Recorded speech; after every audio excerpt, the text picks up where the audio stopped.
जय हिंद. नमस्ते विद्यार्थी मित्रांनो. सावित्रीबाई फुले पुणे विद्यापीठाच्या हिवाळी सत्र परीक्षा 2025चे विविध अभ्यासक्रमाचे निकाल जाहीर झालेले आहेत. त्यामध्ये स्पेशली जे विद्यार्थी MA, MCom, MSc, MCS, MBA या असे जे काही एन-ई-पी पॅटर्नचे जे काही विद्यार्थी आहे, त्यांच्या प्रथम सत्र परीक्षेचा जो काही निकाल आहे, तो दिसत नाही. नेमकी या पाठीमागचा प्रॉब्लेम काय आहे, ते आपण या ठिकाणी जाणून घेणार आहोत. विद्यार्थी मित्रांनो, इथे जर का आपण निकालाकडे जर का बघितलं, तर विद्यापीठाचे जे काही निकाल जाहीर झाले यामध्ये सुद्धा बघा आज काल दिनांक 14 मार्च 2026 रोजी first year M S C organic chemistry 19 pattern, first second year M S C organic chemistry 19 pattern आहे, first year M S C organic chemistry 2023 pattern आहे, second year M S C organic chemistry 2023 pattern आहे. म्हणजे इथे हे first year M S C organic केमिस्ट्रीचे विद्यार्थी आहे. परत त्यानंतर इथे थोडंसं खालती जर का आपण स्क्रोल केलं तर इथं जसं फर्स्ट इयर आणि सेकंड इयर एन-ई-पी पॅटर्नचे जे काही विद्यार्थी आहे M S C analytical chemistry. Okay. त्यानंतर इथे first year M S C computer science आहे, second year M S C computer science 23 pattern आहे. ओके. तर विद्यार्थी मित्रांनो, या ठिकाणी तुम्हाला एक महत्त्वाचा मेसेज आहे, तो या व्हिडिओच्या डिस्क्रिप्शन बॉक्सला आहे. आता पण या ठिकाणी तुम्हाला सांगतोय बघा, जे विद्यार्थी एम-ए, एम-कॉम, एम-एस-सी ऑल फॅकल्टीचे स्टुडंट्स आहे, म्हणजे M S C organic chemistry, analytical chemistry, botany, zoology, electronic science, M A oblique M S C geography, अजूनही तत्सम काही विषय असतील, तर हे जे काही विद्यार्थी आहे, तर तसेच एम बी ए आणि अदर पी जी प्रोग्रामचे जे काही विद्यार्थी आहे, तर या विद्यार्थ्यांपैकी ज्या विद्यार्थ्यांनी शैक्षणिक वर्ष 2025-26 मध्ये उल्लेख केलेले जे काही अभ्यासक्रम आहे, त्याच्या प्रथम सत्रासाठी जो काही प्रवेश घेतलेला आहे, तर अशा विद्यार्थ्यांना 2023 किंवा 24 पॅटर्न नाहीये, तर त्यांना 2025 पॅटर्न आहे. तुम्हाला माहित आहे विद्यार्थी मित्रांनो, फर्स्ट इयर, ओके. इथे जर का आपण बघितलं की फर्स्ट इयरचे जे काही विद्यार्थी आहे तुमचे एम-ए, नंतर एम-कॉम, नंतर एम-एस-सी, ओके, किंवा अजून तत्सम जे काही अभ्यासक्रम आहे, यांचा फर्स्ट इयरचा जो काही अभ्यासक्रम आहे, तो 2023-24 साली न्यू तयार करण्यात आला. ओके. हा जो काही आहे, तर त्या टायमिंगला काय झालं, त्यांचा सिलेबस तयार करण्यात आला. तर सेकंड इयर जे काही विद्यार्थी आहे, इथं सेकंड इयरचे कोणते सेकंड इयर एम-ए, एम-कॉम आणि एम-एस-सीचे जे काही विद्यार्थी आहे, तर त्यांचा जो काही सिलेबस आहे तो 2024-25 मध्ये तयार करण्यात आलेला आहे. ओके. त्यामुळं फर्स्ट इयरच्या विद्यार्थ्यांना जो काही पॅटर्न आहे त्याला 2023 पॅटर्न आपण असं म्हणतो.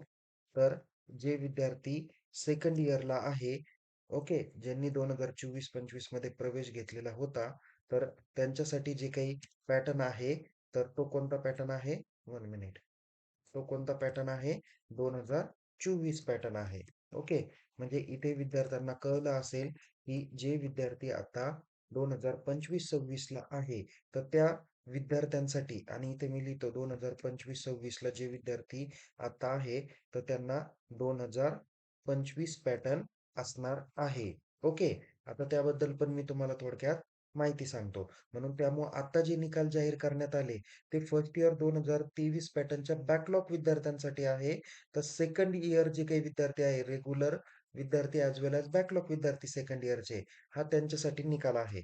आता ज्या विद्यार्थ्यांनी शैक्षणिक वर्ष 2025-26 मध्ये फर्स्ट इयरला फ्रेश ॲडमिशन घेतलं आहे, त्या विद्यार्थ्यांना 2025 चा पॅटर्न असणार आहे. ओके. त्यांचा निकाल हा स्वतंत्रपणे जाहीर करून देण्यात येणार आहे. निकाल जाहीर झाल्यानंतर त्याची माहिती आपण आपल्या YouTube चॅनल आणि Telegram चॅनलमध्ये देणार आहे. त्यामुळे सर्व विद्यार्थ्यांनी YouTube चॅनलला सबस्क्राईब करा. Telegram चॅनलमध्ये सहभागी व्हा. लिंक डिस्क्रिप्शन बॉक्समध्ये देण्यात आलेली आहे. याची सर्व विद्यार्थ्यांनी नोंद घ्या. आता या ठिकाणी जर का तुम्ही बघताल की सर हा 2025 पॅटर्न काय प्रकार आहे, तर इथे एक मी अभ्यासक्रम दाखवतो. त्या अभ्यासक्रमाचा तुम्हाला 24 पॅटर्न आणि 25 पॅटर्न दिसेल. आता एक एक्झाम्पल सांगतो की अंडर ग्रॅज्युएशनचे जे काही कोर्स आहे, म्हणजे बी-ए, बी-कॉम, नंतर बी-सी-एस, ओके, नंतर बी-एस-सी, अजूनही काही अभ्यासक्रम आहे, बी-बी-ए, नंतर बी-बी-ए आय-बी, तसंच बी-बी-ए ऑब्लिक सी-ए आहे, नंतर बी-सी-ए कॉमर्स आहे, बी-सी-ए सायन्स आहे. असे जे काही विद्यार्थी किंवा BCom in BA, BCom in IB, BCom in whatever, तसेच बी-एस-सी हॉस्पिटॅलिटी स्टडी, ॲनिमेशन वगैरे, वगैरे, हे जे काही फर्स्ट इयरचे विद्यार्थी आहे, तर यांना जे काही न्यू सिलेबस म्हणजे एन-ई-पी पॅटर्न जो काही आला, तो शैक्षणिक वर्ष 2024-25 पासून सुरुवात झालेली आहे. म्हणजे त्यांचा सिलेबस जो काही आला तो 2024-25 ला आला. म्हणून त्यांना 2024-25 साठीच्या विद्यार्थ्यांना 2024 पॅटर्न आहे. तर ज्या विद्यार्थ्यांनी प्रथम वर्ष जे काही आहे 2025-26 मध्ये प्रवेश घेतलेला आहे, त्यांना 2025 चा पॅटर्न असणार आहे. कितीचा आहे? 2025 चा पॅटर्न आहे. म्हणून सदर विद्यार्थ्यांसाठी बघा इथे 11 आणि 12 नंबरची लिंक तुम्हाला दिसत आहे. हे प्रथम वर्ष BCSच्या विद्यार्थ्यांचा निकाल आहे. त्यांच्या इथं किती दाखवलेला आहे? 2024 पॅटर्न म्हणजे तो विद्यार्थी आता SY ला आहे आणि ज्याचा फर्स्ट इयर बॅकलॉग आहे, त्या विद्यार्थ्याचा निकाल इथं दिसेल. आणि ज्या विद्यार्थ्यांनी शैक्षणिक वर्ष 25-26 मध्ये प्रथम वर्ष BSc कम्प्युटर सायन्सला प्रवेश घेतला त्यांच्यासाठी पॅटर्न कोणता आहे? 2025 चा पॅटर्न असणार आहे. तसंच तुम्हाला 2025 पॅटर्नची नवी लिंक येईल किंवा जर का जुन्याच लिंकवर त्याचा निकाल दाखवला तर विद्यापीठाकडून सविस्तर माहिती घेऊन त्याची माहिती तुमच्यापर्यंत पोहोच केली जाईल. म्हणून विद्यार्थी मित्रांनो, इथे जाणून घ्या की MA, M.Com, MSc किंवा MBA यांचा NEP पॅटर्न जो काही आहे तो आत्ताच्या 2025-26च्या विद्यार्थ्यांसाठी फ्रेश विद्यार्थ्यांसाठी 2025 चा पॅटर्न आहे.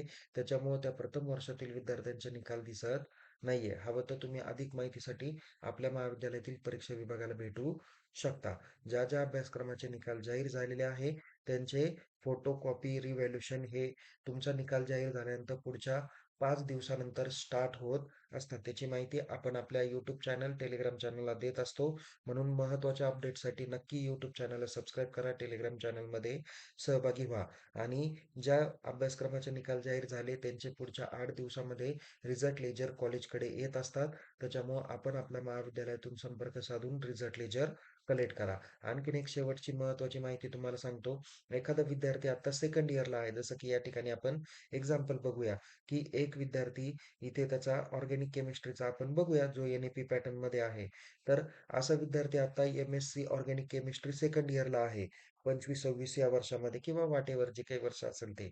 आणि त्याचा फर्स्ट सेमचा सुद्धा बॅकलॉग विषय असेल, फर्स्ट सेम किंवा सेकंड सेमचा, तर त्यांनी निकाल चेक करताना ह्या फर्स्ट इयरमधून बॅकलॉग परीक्षेचा निकाल चेक करायचा आहे. तर त्याचा सेकंड इयरचा थर्ड सेम किंवा फोर्थ सेमचा जर का विषय असेल, रेग्युलर किंवा बॅक, तर तो या सेकंड इयरच्या लिंकवर जाऊन चेक करू शकतो. त्याच्यासाठी सेपरेट सीट नंबर टाकण्याची गरज नाही. तोच सीट नंबर जो तुमच्या हॉल तिकीटवर आलेला आहे. कारण हॉल तिकीटवर तुमचे फर्स्ट सेम पासून तर लास्ट सेम पर्यंत जे काही बॅकलॉग असतात, रेग्युलर विषय असतात, ती सर्व माहिती त्याच्यामध्ये दिलेली असते. ओके. आणि या ऑनलाईन निकालाची प्रत स्वतःकडे जपून ठेवा, जे पुढे तुम्हाला ॲडमिशनला कामाला येतील. कारण निकालाची हार्ड कॉपी यायला किमान 3 ते 4 महिने लागतात. काही विद्यार्थी असे असतील, की अंतिम वर्षाचे ते आता पास आउट झालेले आहे. त्यांना आता लगेच डिग्री सर्टिफिकेट लागेल. तर डिग्री सर्टिफिकेटसाठी थोडासा अवधी लागणार आहे. त्याच्यामुळे काळजीपूर्वक पद्धतीने माहिती बघा. पुन्हा भेटूया एका नवीन विषयासह, नवीन व्हिडिओसह. तोपर्यंत टेक केअर. जय हिंद. धन्यवाद.